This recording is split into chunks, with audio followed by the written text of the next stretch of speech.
Welcome to our মামাসির রান্নাঘর। আশা করি আপনারা সবাই ভালো আছেন। আজ আমরা আপনার সঙ্গে শেয়ার করতে চলেছি নিমকির রেসিপি। তার জন্য আমরা চায়ের কাপে 2 কাপ ময়দা নিয়েছি, সাথে বিট নুন, কালো জিরে আর জোয়ান সবগুলোকে হাতের মধ্যে ঘষে নিয়ে এর মধ্যে দিয়ে দিতে হবে, তাহলে গন্ধটা সুন্দর আসে। ভালো করে মিশিয়ে নেওয়ার পরে এবার আমি এখানে 4 চামচি সাদা তেল দিয়ে ভালো করে ময়ান দিয়ে নেব। আমি কিন্তু এখানে খাওয়া সোডা ইউজ করিনি, আপনারা চাইলে করতে পারেন। আর ময়ানটাকে ভালো করে দিয়ে নিতে হবে যাতে নিমকিটা খাস্তা হয়।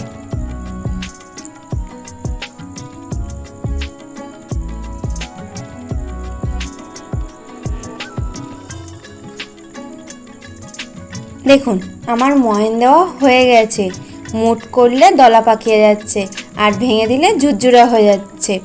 এবার অল্প অল্প জল দিয়ে ডোটাকে তৈরি করে নেব। ডোটা বেশি শক্তও হবে না, বেশি নরমও হবে না।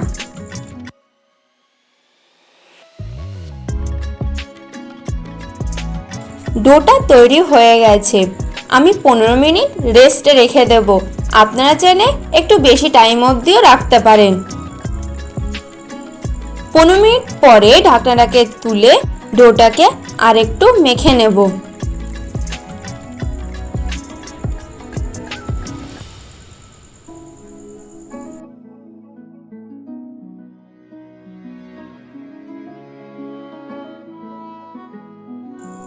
দেখুন ডোটা কি সুন্দর করে মাখা হয়ে গেছে।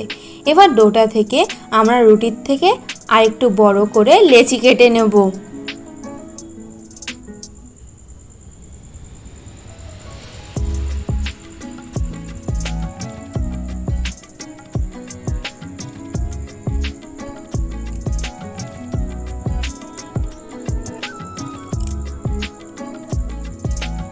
এবার ময়দা বা তেল ছাড়াই রুটির মতন বেলে নিতে হবে। আপনারা চাইলে একটু ময়দা ইউজ করতে পারেন, কিন্তু আমি এখানে ময়দা বা তেল ইউজ করছি না।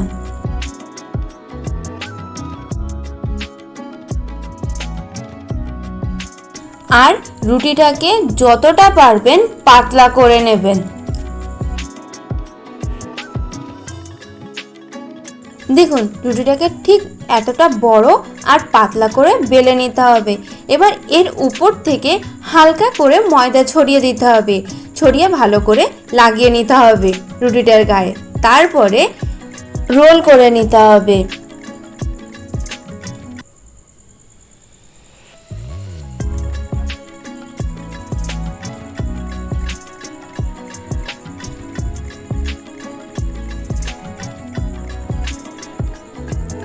রোল করে নেওয়ার পরে এইভাবে টুকরো টুকরো করে কেটে নিতে হবে। টুকরোগুলোকে আমি ছোট ছোট করে কেটে নিয়েছি, আপনারা চাইলে আরো বড় করে করে কেটে নিতে পারেন। এবার কেটে নেব, তারপরে হাতের তালুর সাহায্যে এরকম চেপে নিতে হবে, নিয়ে আবারও রুটির মতন গোল করে বেলে নিতে হবে। এই রুটিটাকেও পাতলা করে বেলে নিতে হবে।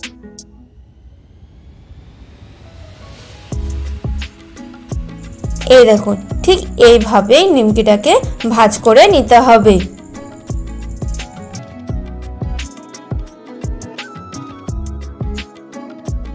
ওই একইভাবে আমরা আরেকটাকে দেখিয়ে দিচ্ছি। পাতলা করে রুটিটাকে বেলে নিতে হবে।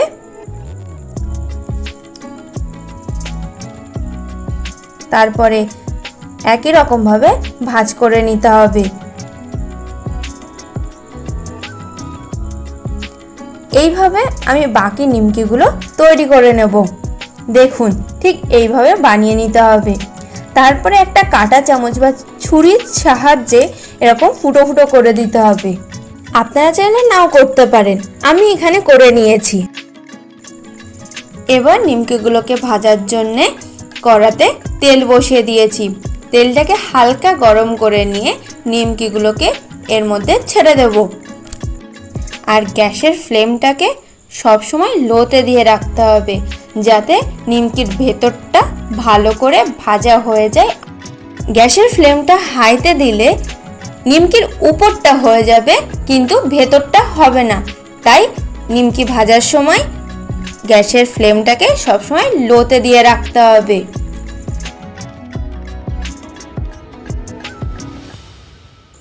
গোল্ডেন ব্রাউন করে নিমকিটাকে ভালো করে ভেজে নিতে হবে। দেখুন, ঠিক এরকম ভাবেই নিমকিগুলোকে ভেজে তুলে নিতে হবে ঝাঁঝরির উপরে, যাতে তেলগুলো পড়ে যায়।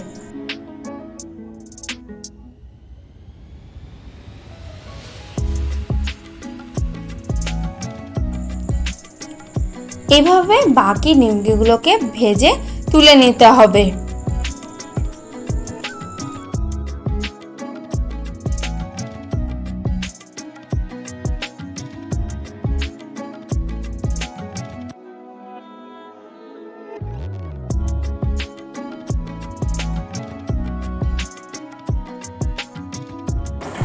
আমার নিমকিগুলোকে সব ভাজা হয়ে গেছে।